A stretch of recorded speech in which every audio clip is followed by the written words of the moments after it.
चलो ये काम का नहीं है, ये यहां पे आओ। ठीक है जी, आओ में कंटेंट क्या पढ़ना है, बेसिकली कंटेंट क्या पढ़ना है किसके अंदर भाई, बाईफेजिक लिक्विड डोसेज फॉर्म के लिए, जहां दो फेज हों। ठीक है, यहीं पे समझा देता हूं चलो फिर भी एक बार। जहां दो फेज, सॉल्यूशन में एक फेज थी, सस्पेंशन में दो फेज आ गई। देखो सस्पेंशन में लिक्विड ये रहा और सॉलिड इसके अंदर जगह जगह डिस्पर्स हो रहे हैं। ठीक है, सॉलिड के अंदर जगह जगह डिस्पर्स हो रहे हैं और इनका ये जब एक जगह इकट्ठे हो जाते हैं इसको बोल देते हैं, धुंधला कर देते हैं सॉल्यूशन को, इसको बोलते हैं प्रेसिपिटेशन। ठीक है, इसको बोलते हैं प्रेसिपिटेशन। सस्पेंशन समझना है बेसिकली हमें यहां से। अब हम बात करते हैं बाईफेजिक डोसेज फॉर्म की, तो इसके अंदर हम क्या क्या पढ़ने वाले हैं, लाइन से चलते हैं, डेफिनेशन पे आ जाते हैं। सबसे पहले इसकी डेफिनेशन क्या होती है, डेफिनेशन ये होती है कि a pharmaceutical suspension is a coarse dispersion. Coarse का मतलब होता है एक तो होता है फाइन, एक होता है कोर्स। फाइन होता है छोटे छोटे मॉलिक्यूल डिस्पर्स हो जाते हैं जगह जगह, कोर्स होता है थोड़ा में ज्यादा दिखाई देता है, आंखों से हम देख सकते हैं कोर्स डिस्पर्जन उसका। ठीक है, इन विच इंटरनल फेज यानी कि therapeutic active ingredient, internal phase therapeutic ingredient जो हमें क्या देता है, एक्शन शो करता है। इंटरनल फेज इज डिस्पर्स, जो हमारा एक्टिव ड्रग है, जो हमारी ड्रग है ना वो डिस्पर्स की जाती है, वो सॉलिड फॉर्म में होती है, वो जगह जगह डिस्पर्स की जाती है। ठीक है जी, इस लिक्विड के अंदर। ठीक है, जो मेरी इंटरनल फेज क्या होगी, ये होगी इंटरनल फेज, जो मेरी ड्रग है ये जगह जगह जगह जगह ऐसे ऐसे डिस्पर्स होती है। ठीक है, जगह जगह ऐसे डिस्पर्स होती है यूनिफॉर्मली, एक समान रूप से, सब जगह एक समान रूप से डिस्पर्स होती है through out the external phase. ये मेरी एक्सटर्नल फेज है, ये मेरी क्या है, एक्सटर्नल फेज। और इंटरनल फेज क्या है, जो इसके अंदर मैंने ड्रग जगह जगह यूनिफॉर्मली डिस्ट्रीब्यूट कर दी। समझ गए? बताओ सस्पेंशन की डेफिनेशन क्लियर हुई? क्या होता है भाई डेफिनेशन सस्पेंशन की, क्लियर हुई? फटाफट से कमेंट करो। वेरी गुड भाई, भूरे जी बोल रहे हैं कि सस्पेंशन और इमल्शन बाईफेजिक होते हैं। वेरी गुड, हाँ बिल्कुल भाई बाईफेजिक होते हैं, बाईफेजिक होते हैं भाई, वेरी गुड, बाईफेजिक होते हैं, दो फेज होती है इनमें। क्लियर, बहुत सही, बहुत सही बात कर रहे हो भाई, बहुत सही बात कर रहे हो। डेफिनेशन के बाद आती है क्या बारी, डेफिनेशन के बाद आती है किसकी बारी आती है भाई? अब इसने बोला इंटरनल फेज, मैंने आपको बताया क्या होती है, वो ड्रग होती है मेरी। अब इंटरनल फेज के बारे में क्या बोला गया था? Internal phase consist of insoluble solid particles.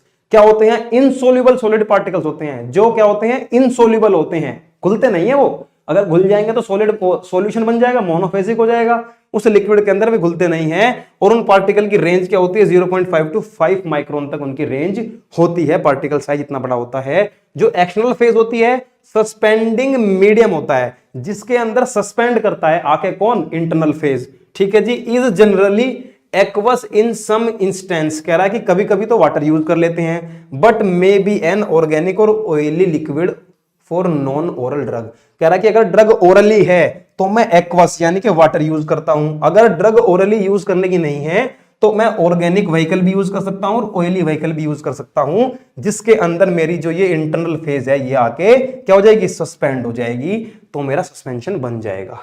समझ गए इतनी सी बात? ये बात क्लियर हुई? फटाफट कमेंट करो। हाँ बेटा, कंटिन्यूअस फेज क्या होती है? कंटिन्यूअस फेज, ठीक है, ये जो मैं फेज, आउटर फेज क्या है? कंटिन्यूअस फेज है। जो इंटरनल फेज है वो डिस्पर्स फेज है। क्लियर? क्लियर हुआ भाई? सस्पेंशन और इमल्शन में डिफरेंस क्या है? सस्पेंशन में सॉलिड को इस लिक्विड के अंदर डाला जा रहा है भाई, और इमल्शन में लिक्विड को ही लिक्विड के अंदर डाला जाता है भाई। ठीक है, इमल्शन में क्या होता है? ऑयल और वाटर, दो तरह के लिक्विड का खेल चलता है बस। समझ गए? चलो यहां तक क्लियर होगी बात? यहां तक क्लियर होगी तो आगे बढ़ जाओ। ठीक है, एडवांटेज पढ़ो। सस्पेंशन के एडवांटेज क्या है? एडवांटेज क्या कहता है? Suspension can improve the chemical stability of the of certain drug. कह रहा है कि कुछ ड्रग ऐसी होती है जैसे प्रोकेन और पेनिसिलिन है, इनकी केमिकल स्टेबिलिटी सस्पेंशन बढ़ा देता है। सॉल्यूशन अगर मैं इनका बनाऊं, अगर मैं इनका सॉल्यूशन बनाऊं, इनको मोनोफेजिक रखूं, तो इनकी क्या सोलिबिलिटी क्या होती है? इनकी जो केमिकल स्टेबिलिटी है वो नहीं बन पाती, ये केमिकली स्टेबल नहीं होते, खराब हो जाते हैं। लेकिन अगर मैं इनका सस्पेंशन बना दूं तो ये क्या रहते हैं? केमिकली स्टेबल हो जाते हैं। The drug in suspension exhibit higher rate of bioavailability than dosage form. कह रहा है कि अगर मैं अदर डोसेज फॉर्म की बात करूं, उनकी अपेक्षा जो सस्पेंशन होता है ना, जो सस्पेंशन होता है उसकी क्या होती है? जो बायो अवेलेबिलिटी होती है। सस्पेंशन क्या होता है? अगर मैं टेबलेट को खा रहा हूं, ठीक है, बॉडी में जा रही है, टूट रही है, कितने टाइम में कितना इफेक्ट, कितनी एब्जॉर्ब हो गई, होती है बायो अवेलेबिलिटी। तो सस्पेंशन टैबलेट से ज्यादा जल्दी क्या बॉडी में पहुंचते हैं और एब्जॉर्ब हो जाते हैं, तो इनकी bio availability other dosage form की अपेक्षा सस्पेंशन की ज्यादा होती है। देखो जो सॉल्यूशन होते हैं उनकी सबसे ज्यादा बायो अवेलेबिलिटी, सस्पेंशन की उससे ज्यादा, पाउडर की उससे कम, फिर उससे कम, फिर उससे कम, टैबलेट की सबसे कम बायो अवेलेबिलिटी होती है भाई। ठीक है, सॉल्यूशन की सबसे ज्यादा होती है, सस्पेंशन दूसरे नंबर पे आता है, इनकी बायो अवेलेबिलिटी भी अच्छी होती है। ठीक है, तो ऐसे ही यहां पर जो टैबलेट की सबसे कम होती है। ठीक है, duration and onset of action can be controlled, कह रहा है कि अगर आप सस्पेंशन, ऐसा सस्पेंशन ही बना सकते हो जिससे कि आप ड्यूरेशन कि कितनी ड्यूरेशन में वो बॉडी में जा रही है और कितना ऑनसेट ऑफ एक्शन। ठीक है जी, ऑनसेट ऑफ एक्शन क्या दिखाएगी, कैसे दिखाएगी, डिजायरेबल ऑनसेट ऑफ एक्शन आप सस्पेंशन से ले सकते हो, ये इसका फायदा है। Suspension can marks the unpleasant and bitter taste of the drug, कह रहा है कि जो मेरे ड्रग सॉल्यूशन में बना रहा हूं, जो मैं सस्पेंशन बना रहा हूं, मैं उसको कंट्रोल में लेके आ सकता हूं। ठीक है जी, मैं उसको कंट्रोल ले सकता हूं।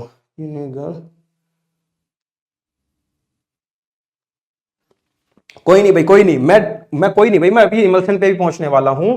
तो पहले बात कर लेते हैं, हम क्या कर रहे हैं कि अगर कोई ड्रग है तो उसका अगर अनप्लेजेंट टेस्ट है तो मैं उसका सस्पेंशन बना के उसका टेस्ट भी क्या कर सकता हूं, मास्क कर सकता हूं। तो मुझे फटाफट बताओ आपको चीजें समझ में आ रही हैं या नहीं आ रही हैं, फटाफट कमेंट करो, सारी बातें छोड़ के मेरे को फटाफट कमेंट चाहिए कि समझ में आ रहा है या नहीं आ रहा है, जल्दी बताओ, जल्दी बताओ। सालू बोध वेलकम भाई, वेलकम, आओ फटाफट आओ। पिंटू कुमार वेलकम भाई, वेलकम, आ जाओ फटाफट, जल्दी बताओ बेटा। ये लाइव क्लास आज ही अरेंज हुई है 5 से 11 बजे तक। ठीक है, फटाफट आ जाओ आप, लाइव आने का मेरा वैसे कोई टाइम नहीं होता, समझ में आ रहा है, वेरी गुड। चलो भाई, डिसएडवांटेज की बात करते हैं सस्पेंशन के। Physical stability like sedimentation and composition can be causes problems, कह रहा है कि अगर मेरे लिक्विड के अंदर मेरे सॉलिड अदर अलग अलग जगह डिस्पेंस हैं, मैं इसको रेस्टिंग कंडीशन में रख देता हूं, बिल्कुल हिलाना बंद कर देता हूं, तो सारे के सारे नीचे आ जाएंगे, सारे के सारे नीचे आके बैठने लगते हैं, सेडिमेंटेशन होने लगता है, कॉम्पैक्ट एक जगह आके मिलने लगते हैं, जिससे प्रॉब्लम हो सकती है। क्लियर मेरी बात? इट इज बल्कि sufficient care must be taken, कह रहा है कि बल्कि ज्यादा होता है। ठीक है जी, क्या होता है, बल्कि ज्यादा होता है। गौरव पाल, ठीक है भाई, ठीक है, okay, very good, very good, ठीक है। During the handling and the transport, कह रहा है कि हैंडलिंग और ट्रांसपोर्ट में मुझे ज्यादा ध्यान रखना पड़ेगा, क्योंकि बल्क में फॉर्मुलेशन तैयार हो जाती है, तो इसको हैंडलिंग करना भी और ट्रांसपोर्ट करना थोड़ा डिफिकल्ट होता है। It is difficult to formulate, कह रहा है कि ये फॉर्मुलेशन बनाना भी थोड़ा डिफिकल्ट होता है। ऐसे इनऑर्गेनिक सॉल्यूशन, ऐसे इनसोल्यूबल, इनऑर्गेनिक भाई, इनसोल्यूबल एपीआई ढूंढना और उनको क्या लिक्विड फॉर्म में क्या करना, लिक्विड फेज में डिस्पर्स करना बहुत ही मुश्किल होता है, फॉर्मुलेशन बनाना बहुत मुश्किल होता है। Uniform and the accurate dose can be achieved unless the, ठीक है जी, unless the suspension is packed into the unit dosage form, कह रहा है कि अगर यूनिट डोसेज फॉर्म के रूप में पैक ना करें, ठीक है, अगर इसको हम यूनिट डोसेज फॉर्म में पैक ना करें, कि अगर भाई छोटे छोटे यूनिट डोसेज फॉर्म बना दें इसकी, कि भाई ये 1 ml है, ये 2 ml है, 3 ml है, अगर ऐसी डोज बना दें तो ठीक है। अगर ऐसी डोज ना बनाए, हम इसकी ऐसे छोटे छोटे कंटेनर में ना डालें, तो कह रहा है कि इसकी dose can not be achieved, ठीक है जी, एक्यूरेट डोज हम अचीव नहीं कर पाते कि कितनी डोज हमें लेनी है, कितनी डोज हमें खानी है, ये इसका एक डिसएडवांटेज हो जाता है। समझ गए इतनी सी बात, डिसएडवांटेज आपको क्लियर हो गया, तो आगे बढ़ जाते हैं, क्लासिफिकेशन ऑफ सस्पेंशन की बात करते हैं। सस्पेंशन का क्लासिफिकेशन कई तरीके से होता है, उसकी बात कर लो। अब देखो जी, based on the proportion of solid particle in the concentration, कह रहा है कि सॉलिड पार्टिकल की मात्रा कितनी है मेरे सस्पेंशन के अंदर, उस ब्याप पे मैं इसको बोल सकता हूं कि ये डाइल्यूट है। कह रहा है कि अगर कम, ठीक है जी, सॉलिड पार्टिकल अगर कम मात्रा में है तो डाइल्यूट, अगर ज्यादा मात्रा में है, ठीक है जी, तो ये कंसंट्रेशन हो जाएगा। Based on the general class, general class क्या होता है, ओरल सस्पेंशन होते हैं, एक्सटर्नली अप्लाइड सस्पेंशन होते हैं, जो बाहर स्क्रीन पर लगाए जाते हैं। अगर मैं उसके इलेक्ट्रोकाइनेटिक नेचर की बात करूं, सॉलिड पार्टिकल का इलेक्ट्रोकाइनेटिक नेचर की बात करूं, ठीक है जी, तो डीफ्लोक्यूलेटेड सस्पेंशन होता है और फ्लोक्यूलेटेड सस्पेंशन होता है। समझ गए मेरी बात, डीफ्लोक्यूलेटेड और फ्लोक्यूलेटेड होता है। इनको एक छोटा छोटा सा ओवरव्यू मारते हुए चलेंगे, क्या होता है बेसिकली उसको समझो। देखो इसमें क्या होता है ये समझो, बेस्ड ऑन द क्या, देखो डाइल्यूट आ गया, डाइल्यूट आ गया। डाइल्यूट क्या होता है भाई, dilute suspension contain 10% weight by volume solid, ठीक है जी, 2 से लेकर 10% तक wait by volume of solid होता है। समझ गए? केवल इतना सॉलिड होगा। फॉलो स्टोक्स लॉ, ठीक है, स्टोक्स लॉ को फॉलो करेगा। समझ गए मेरी बात? ठीक है, लेकिन इसमें क्या होता है, 2 से लेके 10%, 2 से 10% weight by volume of solid ही हम यूज करते हैं लिक्विड में डिसॉल्व करने के लिए, तो इसलिए डाइल्यूट होता है। जैसे कोर्टिसोन एसीटेट और प्रेडनिसोलोन एसीटेट। ठीक है जी, ये बेसिकली क्या होते हैं, स्टेरॉइड्स होते हैं। क्या होते हैं? स्टेरॉइड्स होते हैं भाई। चलो समझ गए इतनी सी बात। तो ये इन स्टेरॉइड्स का क्या हुआ, एसीटेट साल्ट बना के क्या कर लेते हैं, इनका सस्पेंशन बनाते हैं। और ये कैसा सस्पेंशन बनता है भाई, डाइल्यूट सस्पेंशन बनता है। ठीक है बेटा, इतनी थ्योरी याद कैसे करनी है? याद नहीं करनी, आपको समझनी है सस्पेंशन क्या होता है, इमल्शन क्या होता है। बेसिकली याद अपने आप रह जाएगी। याद तब रहती है जब आप कंटिन्यूअस पढ़ाई करते हैं बच्चा। ठीक है, ठीक है बच्चा, जब आप कंटिन्यूअस पढ़ाई करते हैं। अगर आपका एचएपी का एग्जाम है बेटा, तो आप ये क्लास छोड़ के एचएपी का पढ़ सकते हैं। अगर आपने एचएपी कंप्लीट पढ़ लिया, देखो एचएपी में अगर नीट एंड क्लीन डायग्राम आप बना सकते हो, पूछा गया है, तो आपको अच्छे मार्क्स मिल जाते हैं। समझ गए मेरी बात? सटीक सब्जेक्ट है, गलत लिखने की गुंजाइश उसमें नहीं होती। इसमें आप डिसएडवांटेज और एडवांटेज में थोड़ा झोल कर सकते हो एक बार को। ठीक है, लेकिन एचएपी में थोड़ा सटीक लिखना पड़ता है, चीजें आपको गलत नहीं लिखनी है। ठीक है, अब बात करते हैं कंसंट्रेट की भाई। अब किसकी बात करते हैं अपन? कंसंट्रेट की बात करते हैं कि क्या होता है कंसंट्रेट। ठीक है, कंसंट्रेट क्या होता है? कंसंट्रेट सस्पेंशन, जो कंसंट्रेट सस्पेंशन होता है, contain up to 50% weight by volume. देखो भाई एकदम से कितना बढ़ गया, यहां 2 से 10% weight by volume of solid use हो रहा था, लेकिन यहां 50%। देखो जब इससे ज्यादा यूज हो रहा है तो ये से ज्यादा क्या होगा, कंसंट्रेट तो होगा ही ना, इसकी सांद्रता ज्यादा होगी, इसलिए ये क्या होगा, ये तनु विलयन बनेगा, ये एक तरह से तनु सस्पेंशन बनेगा, ये क्या बनेगा, एक सांद्र सस्पेंशन बन जाएगा। ठीक है भाई, क्लियर है मेरी बात? जिंक ऑक्साइड सस्पेंशन ऐसा ही होता है भाई। कैसा होता है? जिंक ऑक्साइड सस्पेंशन बिल्कुल ऐसा ही होता है। क्लियर है मेरी बात?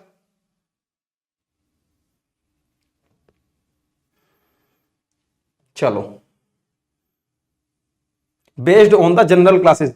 ठीक है जी, ओरल यूज में, एक्सटर्नल यूज में इनकी बात करता है, तो क्या आता है देखो बेसिकली,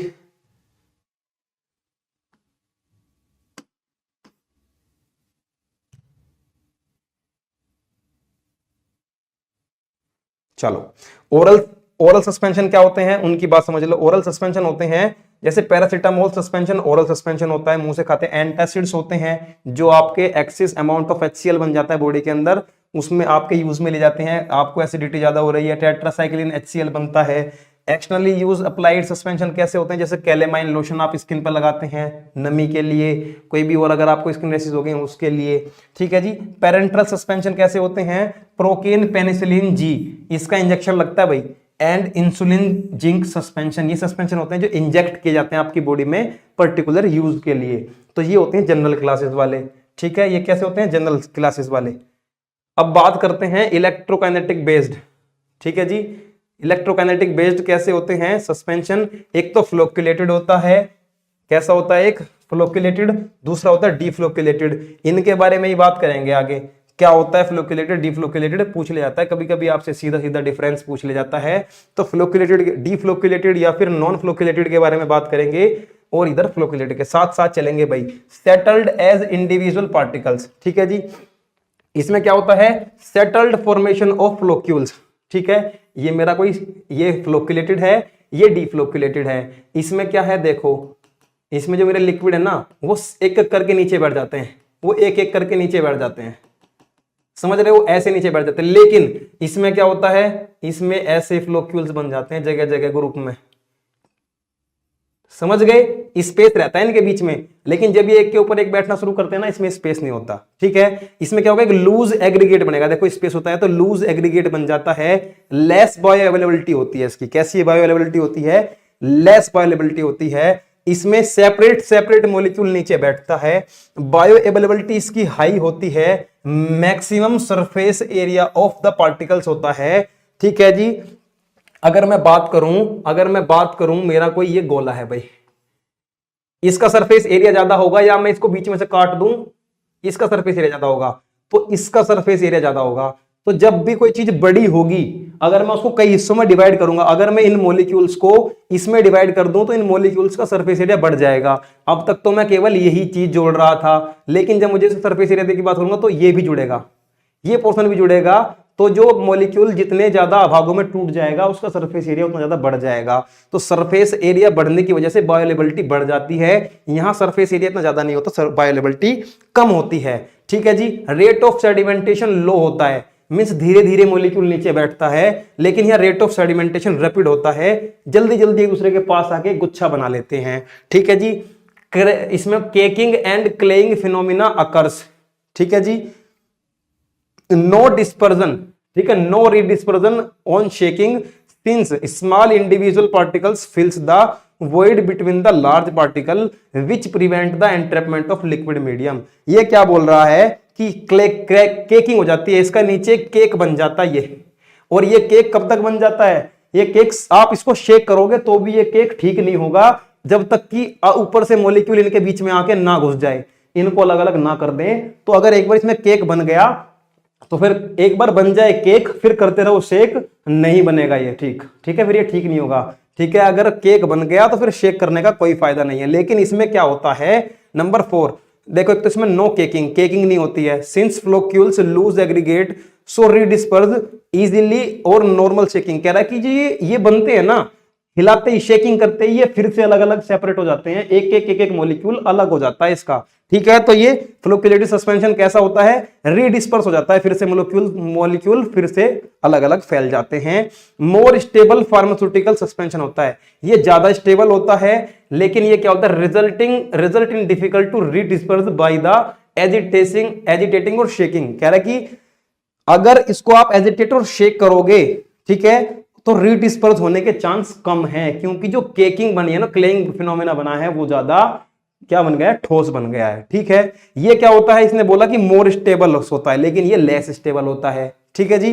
कह रहा है कि जो सुपरनेटेंट होता है इसका क्लियर होता है, इसका जो सुपरनेटेंट होता है वो क्लियर होता है। क्यों क्लियर होता है? क्योंकि इसकी जो फ्लोक्यूल्स बन के बैठ गए ना नीचे, तो ऊपर का लिक्विड बिल्कुल क्लियर दिखाई देता है। लेकिन इसमें कुछ तो नीचे बैठ गए, लेकिन कुछ अभी भी ऊपर घूम रहे हैं, तो इसका जो सुपरनेटेंट लिक्विड होता है, ऊपर का लिक्विड होता है, वो क्लियर नहीं होता है। ठीक है, सुपरनेटेंट नॉट क्लियर, टर्बिड होता है, धुंधला होता है। इसमें क्या होता है, particle experience and attractive force, particle attractive force महसूस करते हैं। अपीयरेंस कहती जाती है, अपीयरेंस दिखने में अच्छी नहीं होती, लेकिन ये सबसे स्टेबल होता है और अच्छा होता है। ये एग्जाम में पूछा जाता है भाई, इसलिए मैंने इसमें इतना टाइम लिया है। ठीक है, ये एग्जाम में पूछा जाता है, इसलिए मैंने इसमें इतना टाइम लिया है। फटाफट समझ में आ गया भाई? चलो, समझ में आ गया तो आगे बढ़ जाओ। ठीक है, आगे बढ़ते हैं। आगे बढ़ने के बाद ये मैंने आपको फिनोमिना पूरा समझा दिया है, ये फिनोमिना ही मैंने आपको ऊपर समझाया है। ठीक है जी। फॉर्मुलेशन ऑफ सस्पेंशन देखो, फ्लोकुलेटिंग एजेंट होते हैं इसमें। ठीक है, फ्लोकुलेटिंग agent, thickening agent, waiting agent, प्रिजर्वेटिंग agent और ऑर्गेनोलेप्टिक एडेटिव्स होते हैं। ठीक है जी, ऑर्गेनोलेप्टिक एडेटिव्स होते हैं जो इसमें हेल्प करते हैं। ठीक है, फ्लोकुलेटिंग एजेंट की बात कर लेते हैं अब हम। किसकी बात करते हैं? फ्लोकुलेटिंग एजेंट क्या होते हैं? In suspension the fine solid particles should be through distributed suspended and dispersed into the liquid vehicle. कह रहा लिक्विड व्हीकल के अंदर हम ये फ्लोकुलेटिंग एजेंट ऐड करते हैं जिससे कि फ्लोक्यूल्स बने, लूज फ्लोक्यूल्स बने। मेरे सस्पेंशन के अंदर अगर लूज फ्लोक्यूल्स बनेंगे तो जैसे मैं उसको हिलाऊंगा तो वो फिर से नॉर्मल हो जाएंगे, मेरा सॉल्यूशन खराब नहीं होगा, सस्पेंशन खराब नहीं होगा।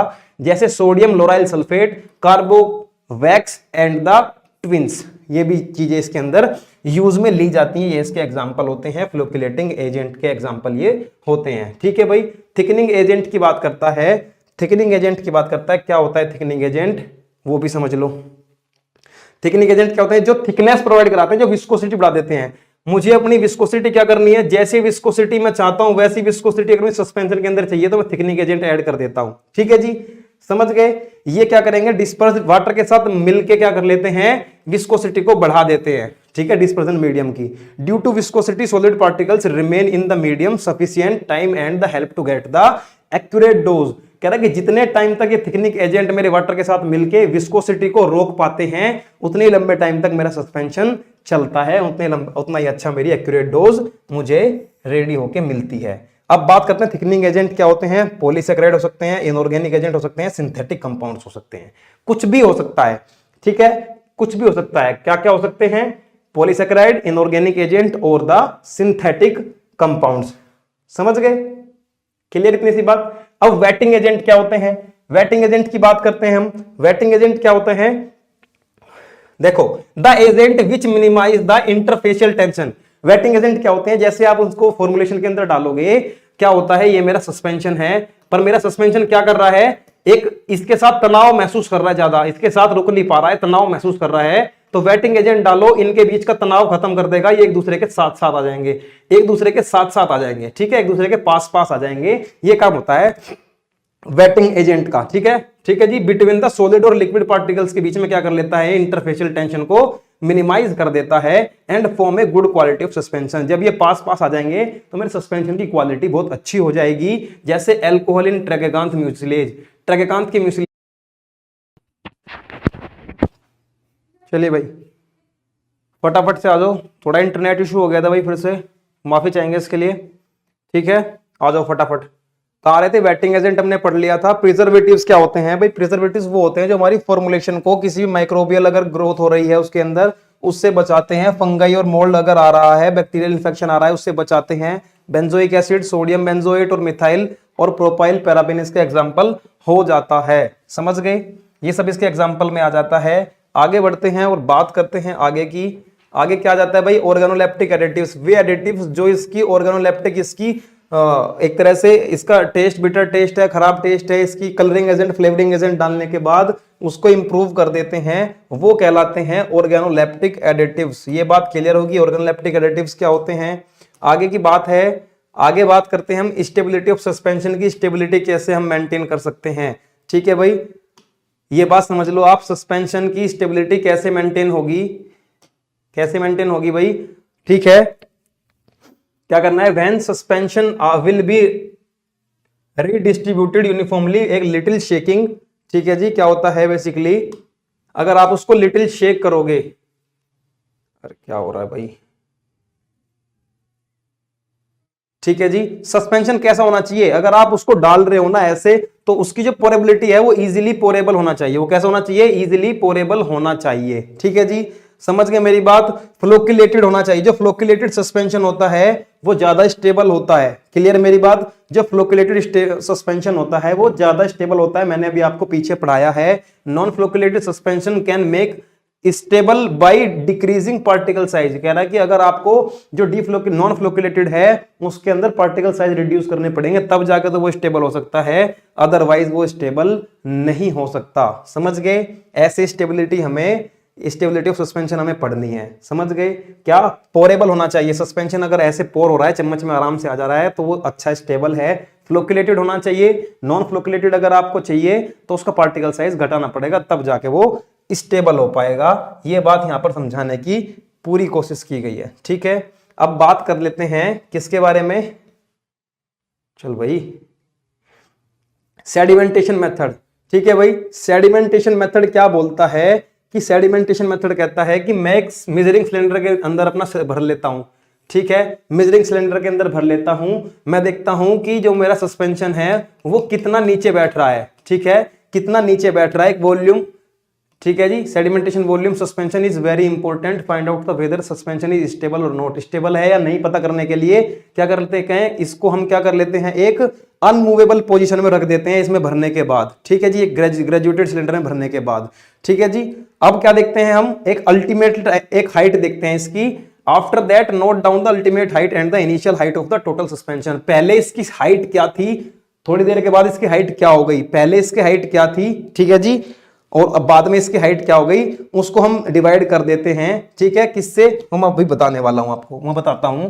ये क्या है, जो अल्टीमेट हाइट है, ये क्या है, इनिशियल हाइट है, उससे डिवाइड कर देते हैं तो मुझे मिल जाती है मेरी एप्रोप्रिएट वैल्यू, ठीक है जी। एच ओ इनिशियल हाइट है, एच ओ इनिशियल हाइट है, एच यू कौन सी हाइट है, अल्टीमेट हाइट है, एफ क्या है, मेरा वॉल्यूम ऑफ सस्पेंशन है, सेडिमेंटेशन कितना हो रहा है मुझे पता लग जाएगा, जिससे मैं स्टेबिलिटी चेक कर सकता हूं। क्लियर इतनी सी बात, समझ गए?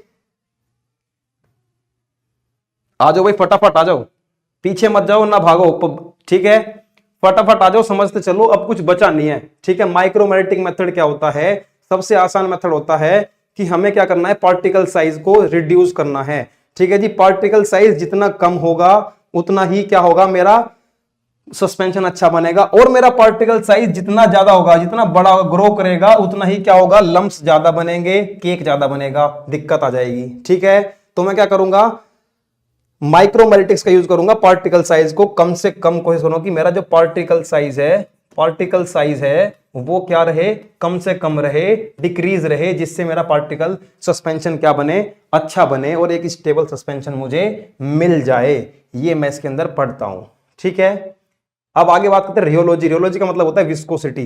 जितनी अच्छी विस्कोसिटी मेंटेन करने के लिए क्या करना पड़ेगा मुझे, सस्पेंशन में responsible for the affecting of the stability of it. कह रहा है कि चेंज इन विस्कोसिटी, अगर विस्कोसिटी में चेंज आ रहा है, मेरे सस्पेंशन जैसा मैंने बनाया था, जो विस्कोसिटी इसकी शुरू में थी, अगर बाद में वह विस्कोसिटी नहीं रहता है तो ये स्टेबल नहीं रह पाएगा।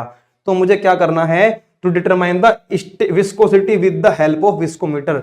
विस्कोमीटर से मैं इसकी विस्कोसिटी चेक करता हूं ताकि मैं पता लगा सकूं इसकी विस्कोसिटी स्टैंडर्ड है या नहीं है। क्लियर हुई मेरी बात? चलो, इतनी सी बात क्लियर है तो आगे बढ़ते हैं। ठीक है, इलेक्ट्रोकाइनेटिक मेथड था भाई, एक इलेक्ट्रोकाइनेटिक मेथड था। इसमें क्या होता है, ये बहुत ही हेल्पफुल मेथड होता है। ठीक है जी, जो इसके अंदर मॉलिक्यूल्स होते हैं, जो इसके अंदर मॉलिक्यूल्स होते हैं मेरे सस्पेंशन के अंदर, ठीक है, उनके सरफेस पर क्या रहता है भाई, इलेक्ट्रिकल चार्ज रहते हैं। इनके सरफेस पर क्या रहते हैं, कुछ चार्ज रहते हैं, कुछ चार्ज रहते हैं। वो चार्ज क्या काम क्या होता है, जीटा पोटेंशियल चार्ज बोलते हैं जिनको सस्पेंशन में। टू अंडरस्टैंड दैट वेदर जो मेरा सस्पेंशन है वो स्टेबल रहेगा नहीं रहेगा, तो मैं इन जीटा पोटेंशियल को, मैं इस इलेक्ट्रिक चार्ज को मेजर कर लेता हूं, माप लेता हूं, जिससे क्या हो जाता है, मुझे पता चल जाता है कि मेरा जो सस्पेंशन है वो स्टेबल रह पाएगा नहीं रह पाएगा। ठीक है भाई, ठीक है, क्लियर है इतनी सी बात? तो आगे बढ़ता हूं, फटाफट मुझे कमेंट करते रहो कि भाई क्लियर है ये बात, नहीं क्लियर है। ठीक है, इमल्शन की बात कर लेते हैं भाई अब। ठीक है जी, इमल्शन की बात कर लेते हैं। इमल्शन क्या होता है, इमल्शन, ठीक है जी, डेफिनेशन क्या होती है इमल्शन की, डेफिनेशन क्या होती है, बाईफेजिक होता है। बाईफेजिक, दो फेज होती हैं भाई इसमें। कैसी होती हैं, दो फेज होती हैं, एक ऑयल दूसरा वाटर। समझ गए, समझ गए, दो फेज होती हैं, एक होती है डिस्पर्स्ड फेज, दूसरी होती है कंटिन्यूअस फेज। कंटिन्यूअस फेज ज्यादा अमाउंट में होती है, डिस्पर्स्ड फेज कम अमाउंट में होती है। अगर वाटर इन ऑयल टाइप है, दैट मींस वाटर इन, अगर O/W ये लिखा है, that means water continuous phase में है, और जो ऑयल है वो डिस्पर्स्ड फेज में है। ये ज्यादा है ये कम है। अगर W/O लिखा है, दैट मींस ऑयल मेरा क्या है, मेरा कंटिन्यूअस फेज में है, और ये डिस्पर्स्ड फेज में है। ये ज्यादा अमाउंट में, कम अमाउंट में है। ये बात क्लियर हो गई आपको? अगर ये बात क्लियर हो गई तो अब आगे बढ़ते हैं। कंटिन्यूअस फेज क्या होती है, कंटिन्यूअस फेज के अंदर डिस्पर्स्ड फेज क्या होती है, अंदर जाती है। डिस्पर्स्ड फेज उसके अंदर अवेलेबल, उसके अंदर क्या होती है, हम उसके अंदर उसको डालते हैं। कंटिन्यूअस फेज के अंदर डिस्पर्स्ड फेज को डाला जाता है। कंटिन्यूअस फेज ज्यादा अमाउंट में होती है, डिस्पर्स्ड फेज कम अमाउंट में होती है।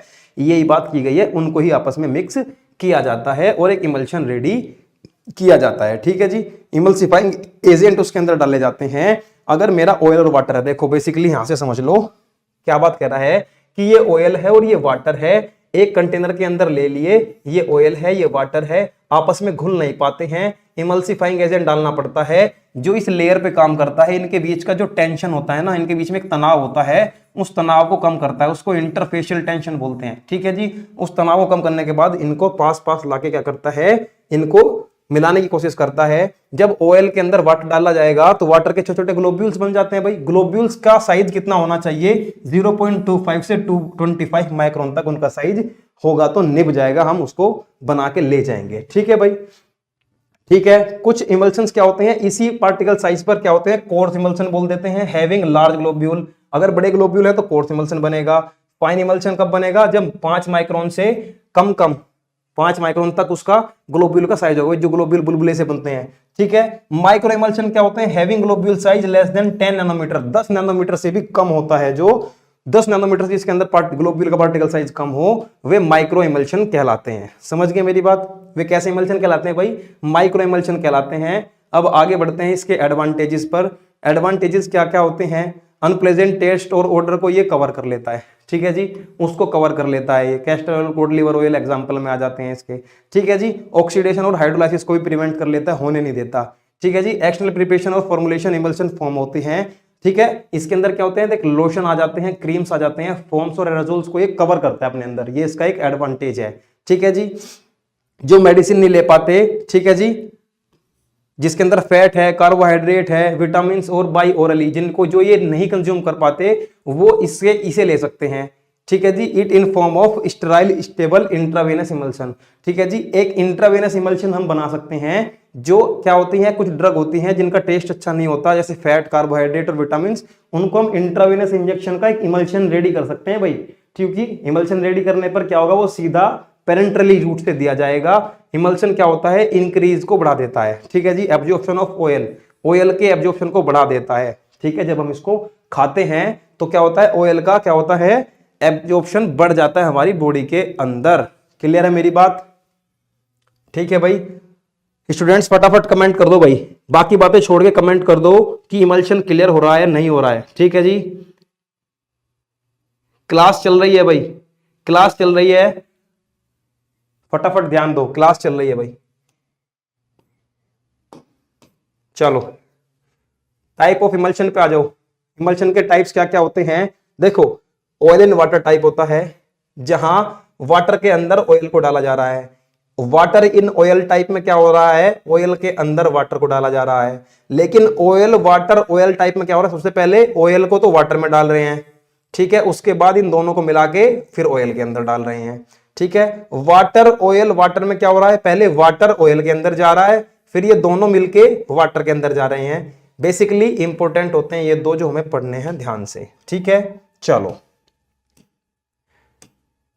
ऑयल इन वाटर टाइप में क्या होता है, ठीक है जी, ऑयल इन वाटर टाइप में क्या होता है, जो ऑयल है वो डिस्पर्स्ड फेज में है। वो क्या है, डिस्पर्स्ड फेज में है। जो वाटर है वो कंटिन्यूअस फेज में है। जो वाटर है वो कंटिन्यूअस फेज में है भाई। कैसे फेज में है, कंटिन्यूअस फेज में है। ठीक है जी, समझ गए भाई। इंटरनल यूज के लिए बनता है, ये किसके लिए बनता है, इंटरनल यूज के लिए बनता है। ठीक है जी। कुछ इसमें कुछ सेलेक्टेड इमल्सिफाइंग एजेंट हम डालते हैं, जैसे gum, acacia, tragacanth, methyl cellulose, saponin, synthetic substance and monovalent soaps, sodium, potassium and the K positive, NH4 positive. ठीक है। ये मोनोवेलेंट यूज होते हैं ऑयल एंड वाटर टाइप में। ठीक है। वाटर इन ऑयल टाइप में क्या यूज होगा, वो होगा, अब आ गया समझ लो आप क्या यूज होगा, बाइवेलेंट यूज होगा, ट्राइवेलेंट यूज होगा, क्या यूज होगा, ठीक है, डाइवेलेंट यूज होगा। ठीक है, समझ लो। वाटर इन ऑयल टाइप में, वाटर किस फेज में, डिस्पर्स्ड फेज में, ऑयल किस फेज में, कंटिन्यूअस फेज में। जो कंटिन्यूअस फेज है वो ज्यादा होती है, डिस्पर्स्ड फेज हमेशा कम होती है। ठीक है।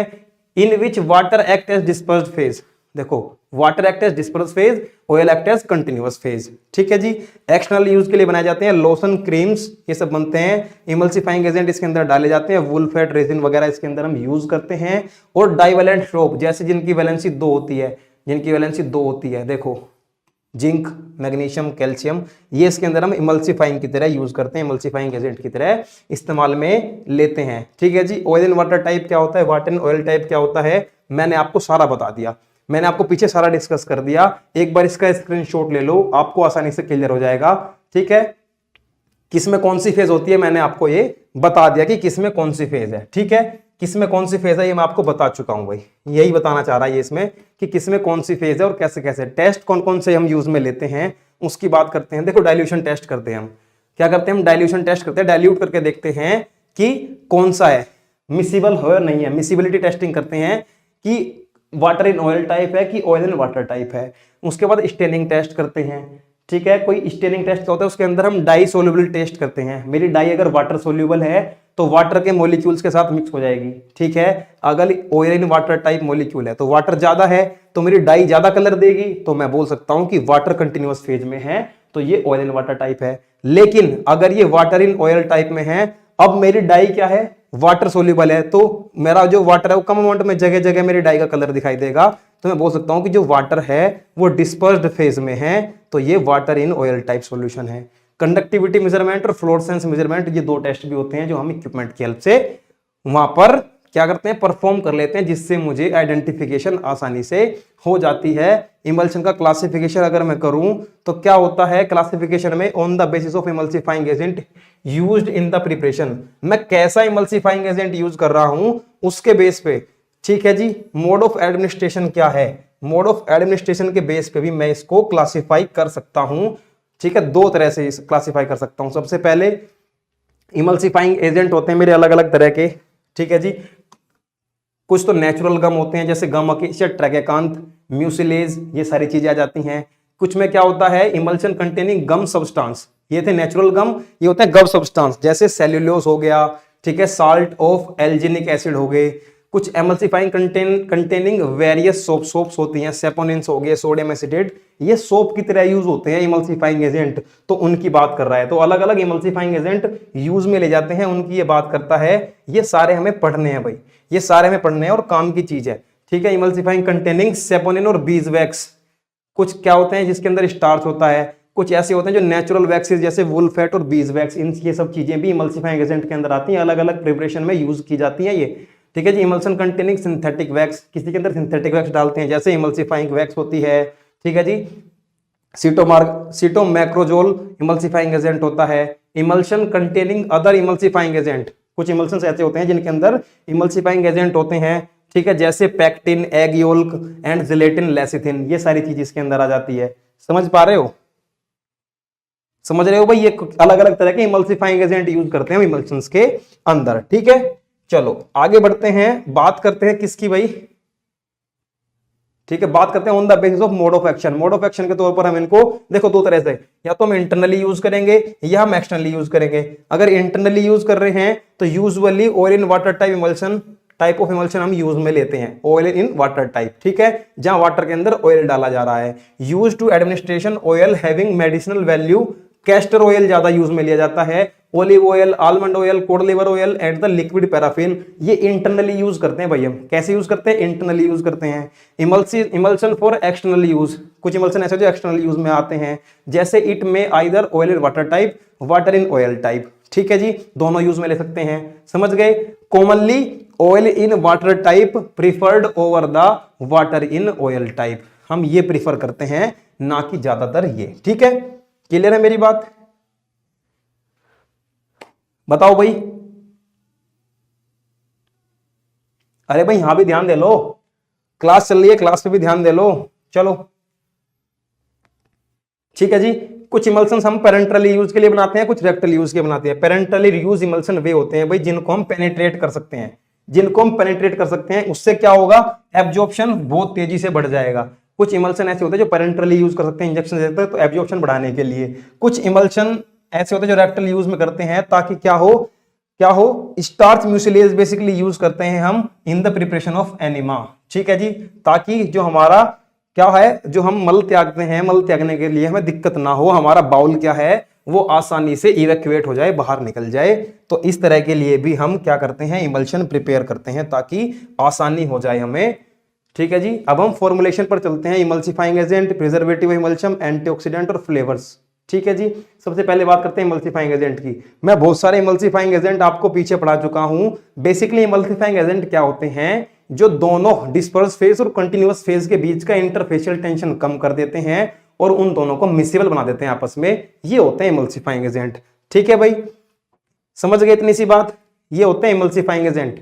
दूसरी बात, आइडियल प्रॉपर्टी क्या होती है इमल्सिफाइंग एजेंट की, ठीक है जी, इंटरफेशियल टेंशन घटा सकते हो, इंटरफेशियल टेंशन घटा सकते हो, क्या कर सकते हो, इंटरफेशियल टेंशन घटा सकते हो, ठीक है जी। Compatible ingredient preparation, it should be non toxic, एक तो आसानी से कंपेटेबल हो, हमारे एक्टिव ड्रग कंस्टिट्यूएंट के साथ कंपेटेबल हो, दूसरी बात नॉन टॉक्सिक हो। आगे की बात क्या बोली इसने, रिक्वायर्ड कंसिस्टेंसी ऑफ इमल्शन, कह रहा है कि should be able to produce and maintain required, जो कंसिस्टेंसी है, जो विस्कोसिटी है, जो प्रिपरेशन है, उसका जो स्थायित्व है उसको बनाए रखें, ठीक है जी, कंसिस्टेंसी को बनाए रखें, केमिकली स्टेबल हो, ठीक है जी, केमिकली क्या हो, स्टेबल हो, केमिकली मतलब कि ब्रेक डाउन ना हो, टूट के किसी दूसरी फॉर्म में कन्वर्ट ना हो, ऐसा होना चाहिए।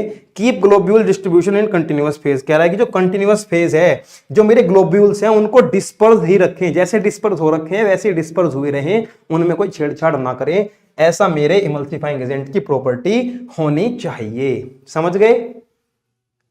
अब देख लो इमल्सिफाइंग एजेंट क्या क्या होते हैं, इसका स्क्रीनशॉट ले लो, फटाफट से स्क्रीनशॉट ले लो, ठीक है जी। कुछ नेचुरल होते हैं, natural, semi synthetic, polysaccharide, synthetic, inorganic, alcohol, alcohol में ये चीजें आ जाती हैं, कार्बोवैक्सीज, कोलेस्ट्रॉल, लेसिथिन और इसमें क्या आता है इनऑर्गेनिक में, मिल्क ऑफ मैग्नीशिया जो मैंने आपको बताया था MgOH2 होता है, ठीक है, मैग्नीशियम ऑक्साइड, ट्राइसिलिकेट, सिलिकेट, बेंजोटेट, ठीक है, ये सारे एग्जांपल आ जाते हैं।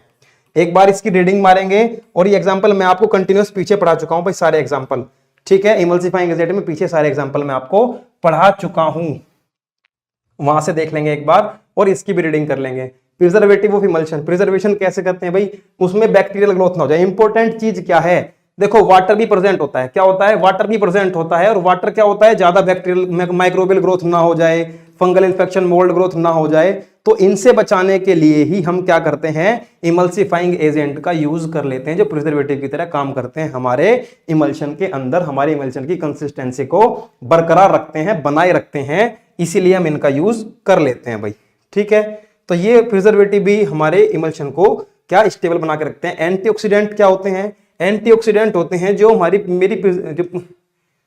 इसको क्या करते हैं, बनाए रखते हैं, मतलब उसका ऑक्सीडेशन नहीं होने देते, ऑक्सीडेशन नहीं होने देते, मेरी प्रिपरेशन का ऑक्सीडेशन नहीं होने देते। मेरा अगर इमल्शन ऑक्सीडाइज हो जाएगा तो खराब हो जाएगा, उससे पहले क्या होता है, ये एंटीऑक्सीडेंट से होते हैं ना, ये सेल्फ ऑक्सीडाइज होकर मेरी इमल्शन को बचा लेते हैं, अपने आप ऑक्सीडाइज हो जाते हैं पर इमल्शन को बचा लेते हैं। For example tocopherol, gallic acid, ascorbic acid. Number पे आता है फ्लेवर, फ्लेवर यूज करते हैं भाई, vanillin for liquid preparation, benzaldehyde for emulsion containing cod liver oil, जिसके अंदर होगा वहां पर हम बेंजल्डिहाइड यूज करेंगे। Sweetening agent, flavouring agent prefer करते हैं हम, ताकि जो टेस्ट है, पैलेटेबिलिटी है इमल्शन का, वो बढ़ जाए, वो अच्छा हो जाए, इसलिए हम ये सब चीजें यूज में लेते हैं। मुझे लग रहा है कि आपका रिवीजन, इन चीजों का रिवीजन ठीक ठीक चल रहा है, बस समझते चलें। देखो कैसे होता है, ये मैं आपको बता चुका हूं भाई, कैसे इमल्शन कैसे बनता है वो आपको बता चुका हूं, ठीक है जी। दो मेथड होते हैं, ड्राई गम मेथड, ठीक है जी। ड्राई गम मेथड में देखो मैं बताता हूं क्या होता है, ड्राई गम मेथड में क्या होता है, चलो आगे चलो। देखो ड्राई गम मेथड में क्या होता है, 4:2:1 होता है, मतलब कि 4 पार्ट तो वॉल्यूम ऑयल के मिलाने पड़ते हैं हमें, 2 पार्ट वाटर के मिलाने पड़ते हैं और 1 पार्ट गम। गम क्या है भाई, इमल्सिफाइंग एजेंट है, जिससे मेरा क्या होगा, ड्राई गम मेथड सेटिस्फाई हो जाता है, ठीक है जी। उसके बाद मैं बात करता हूं किसकी भाई, उसके बाद मैं बात करता हूं वेट गम मेथड की, कि वेट गम मेथड क्या होता है, ठीक है। ये था मेरा मोटर पेसल की हेल्प से, अब मैं करता हूं वेट गम मेथड।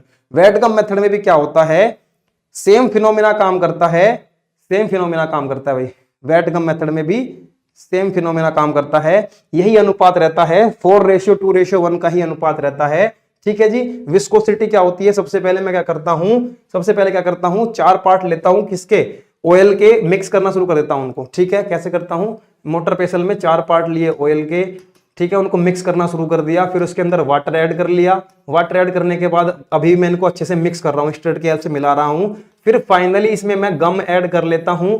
गम ऐड करने के बाद जो मुझे वॉल्यूम चाहिए उस वॉल्यूम तक मैं इसको वॉल्यूम मेकअप कर देता हूं।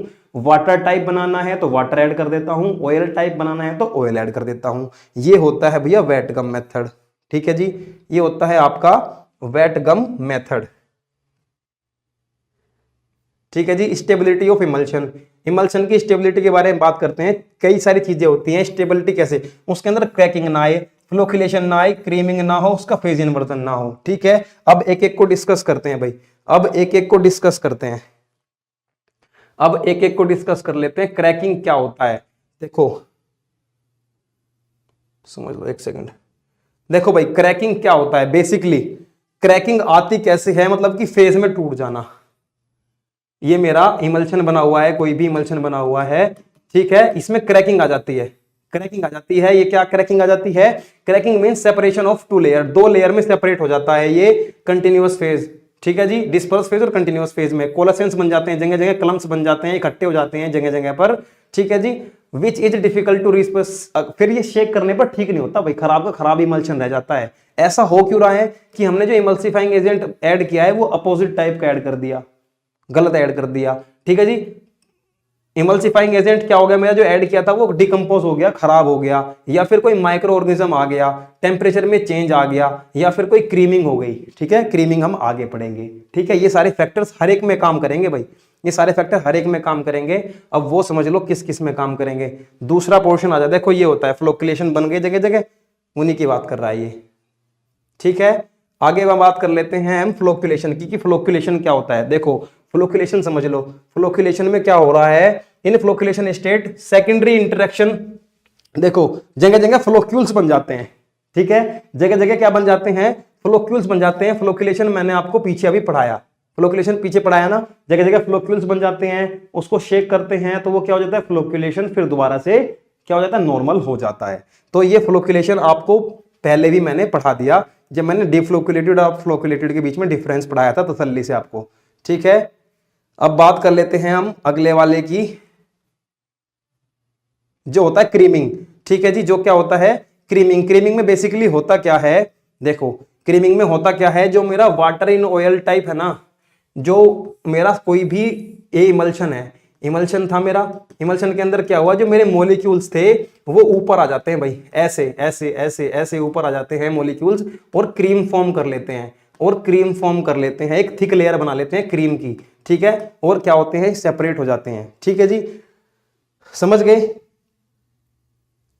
और ये एक टेम्परेरी फेज होती है भाई, जैसे ये क्रीमिंग बन गई, मैं अगर मैं इसको शेक कर दूंगा फिर से ये नॉर्मल हो जाता है, तो ये होती है क्रीमिंग। ये इसके अंदर हम फॉर्मूला पढ़ते हैं, बेसिकली इतना इंपॉर्टेंट नहीं है, बस आपको पता होना चाहिए कि क्रीमिंग क्या होती है, आपको ये पता होना चाहिए कि क्रीमिंग क्या होती है। क्रीमिंग इंपॉर्टेंट फैक्टर है, कंपटीशन एग्जाम में ही पूछा जाता है क्रीमिंग के बारे में, ठीक है भाई, क्रीमिंग के बारे में कंपटीशन एग्जाम में भी पूछा जाता है, ठीक है।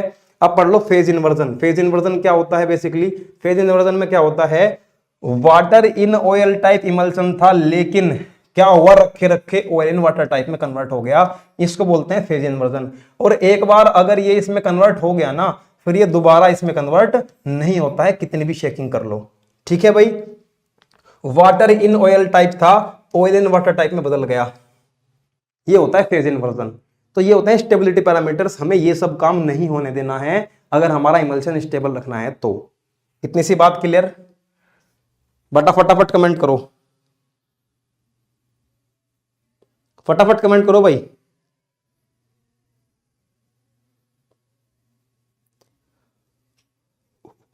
जो जो पढ़ रहे हैं वो फटाफट कमेंट करें भाई। क्रैकिंग क्रीमिंग क्लियर हो गया, फटाफट कमेंट करो, ठीक है। फिर आगे बढ़ते हैं भाई।